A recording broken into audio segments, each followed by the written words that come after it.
Hello everyone. हमारी नई राष्ट्रपति का चुनाव हो गया है। आपको इंटरेस्टिंग फैक्ट बताते हैं कि इनके बॉडीगार्ड में केवल 3 जाति के लोग ही रहेंगे। केवल 3 जाति के लोग रहेंगे और वो 3 जातियां हैं राजपूत, जाट हिंदू और जाट सिख। यानी राजपूत, जाट हिंदू और जाट सिख, यही तीनों जातियां इनके बॉडीगार्ड के रूप में, यानी इनकी सुरक्षा का जिम्मेवारी और भी जो मतलब समारोह और ये सब होता है उन सब में जो आप देखते हैं वो यही तीनों रहते हैं, घुड़सवार और अलग अलग फॉर्म में। तो सवाल उठता है कि प्रेसिडेंट क्या इन्हीं के लिए ही तीनों कास्ट जो है स्पेशली चुना गया है? तो ऐसा नहीं है। इसकी एक लंबी कहानी है और भारत के राष्ट्रपति के जो बॉडीगार्ड होते हैं जिनको पीबीजी कहा जाता है, प्रेसिडेंट्स बॉडीगार्ड कहा जाता है, उसके अंदर 3 जातियों के लोगों को ही लिया जाता है। अब सोचोगे भारत एक सेकुलर कंट्री है, धर्मनिरपेक्ष कंट्री है और राष्ट्रपति के सिक्योरिटी गार्ड के रूप में इन तीनों का ही सिर्फ चयन किया जाता है। कंट्राडिक्शन तो आता है भाई, विरोधाभास तो है। एक तो आप भारत सेकुलर कंट्री है, ऊपर से आर्टिकल 14 के तहत कानून के समक्ष समानता है, आर्टिकल 16 भी है, उसके बावजूद भी 3 लोगों का ही चयन किया जाता है। कुछ समय पहले दिनेश यादव करके आई थिंक उन्होंने भी केस किया था कि हमें क्यों नहीं, तो उनको रिजेक्ट कर दिया गया था क्योंकि वो इस 3 जात से बिलोंग नहीं करते। सवाल उठता है इसकी कहानी कहां से स्टार्ट होती है। एक्चुअली प्रेसिडेंट की जो सुरक्षा की बात होती है वो वॉरेन हेस्टिंग के टाइम से ही हो गई है।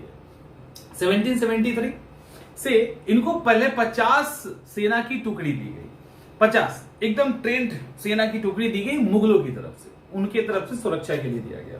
बाद में इसको 100 में बदला गया, बाद में इसको 100 में बदला गया और जब 100 में बदला गया तो इसके अंदर मुसलमान भी शामिल थे, हिंदू भी थे।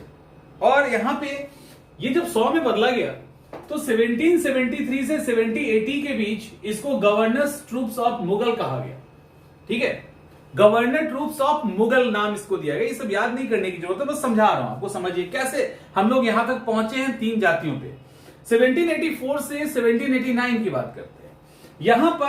यहां पर इसे गवर्नर जनरल बॉडीगार्ड कहा जाता था। बाद में हुआ क्या, कहानी क्या है कि ये ना, उसके बाद फिर 1859 से 1944 के बीच इनका नाम दूसरा था, फिर 1946 के बाद फिर दूसरा हुआ और इसके बाद 1950 में इसका नाम प्रेसिडेंशियल बॉडीगार्ड रखा गया, जिसको पीबीजी कहते हैं। यहां पे पीबीजी कहते हैं। यहां पे 3 जातियां ही आपको दिखेगी, यहां पे मात्र 3 जातियां ही आपको दिखेगी, लेकिन इसकी शुरुआत एक्चुअली होती है बहुत पहले से। तो स्टार्टिंग में क्या हुआ, मुगलों ने जब सेना दी तो दी उस समय ट्रेंड जो घुड़सवार और भी थे। 1800 में पहली बार जब इसको बढ़ाया गया, 100 किया गया, तो पहली बार हिंदू को इसमें शामिल किया गया। पहले हिंदू नहीं थे, पहले इसके अंदर मुसलमान पहले थे, हिंदू को शामिल किया गया। और हुआ क्या, उसके बाद क्या हुआ, जब 1857 की लड़ाई हुई तो हम और आप जानते हैं कि 1857 की लड़ाई में कुछ खास जातियों को टारगेट किया गया, उनको रिस्पॉन्सिबल मानते हुए, और कुछ खास एरिया को भी टारगेट किया गया कि इनका रोल ज्यादा है 1857 के मूवमेंट में। उसमें एक बंगाल प्रेसिडेंसी थी, एक ये, उसके बाद राजपूत, ब्राह्मण, इन सबको टारगेट किया गया, ये सब टारगेट किया गया स्टार्टिंग में। तो स्टार्टिंग में क्या, अच्छा यहां पे छोटा सा ऐड कर देते हैं कि 1880 के बाद क्या हुआ, अचानक से हिंदुओं की, राजपूतों की और ब्राह्मणों की संख्या बढ़ गई, क्योंकि इन्होंने क्या किया, बंगाल प्रेसिडेंसी की जगह मद्रास प्रेसिडेंसी से सेनाओं को लेना शुरू किया। समझो 1800 के बाद क्या हुआ, बंगाल प्रेसिडेंसी को इन्होंने रोका क्योंकि कहीं ना कहीं राष्ट्रीयता बढ़ रही थी, इसको इन्होंने हतोत्साहित करके मद्रास प्रेसिडेंसी से सेना लेना शुरू किया। वहां से जब सेना लेना शुरू किया तो वहां पे इन्होंने ब्राह्मणों को उठाया खूब, राजपूत तो थोड़ा कम थे, ब्राह्मणों को खूब उठाया, ये सब हुआ।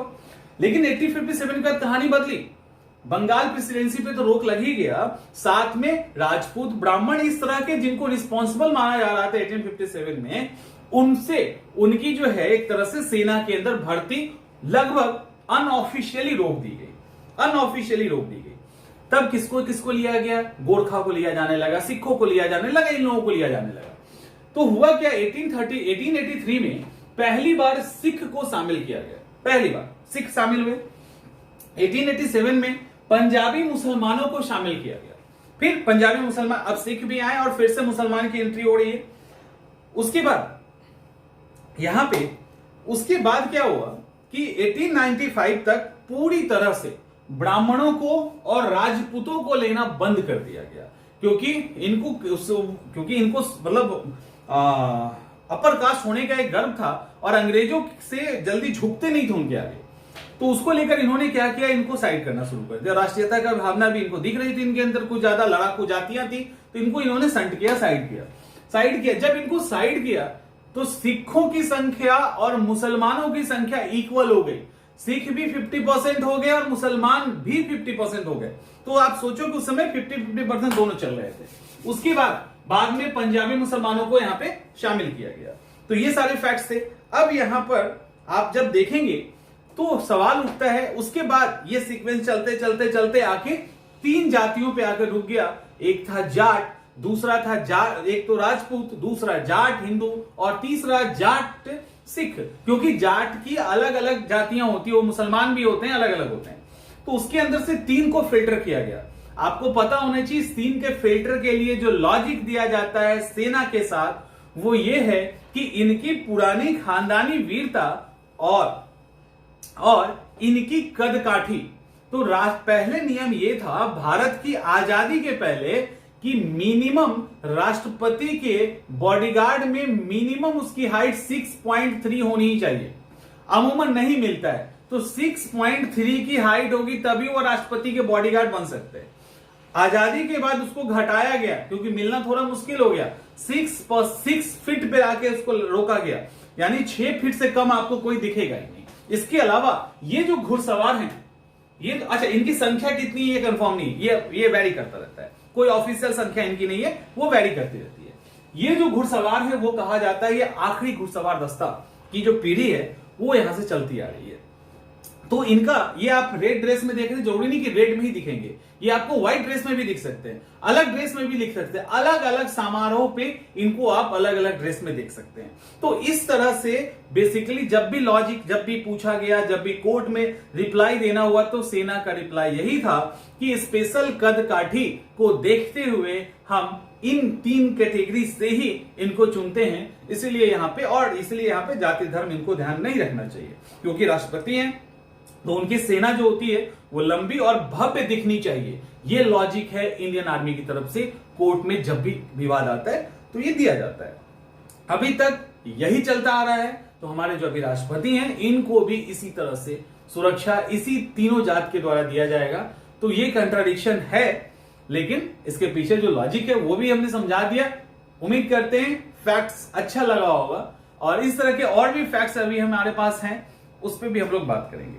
मिलते हैं अगले वीडियो।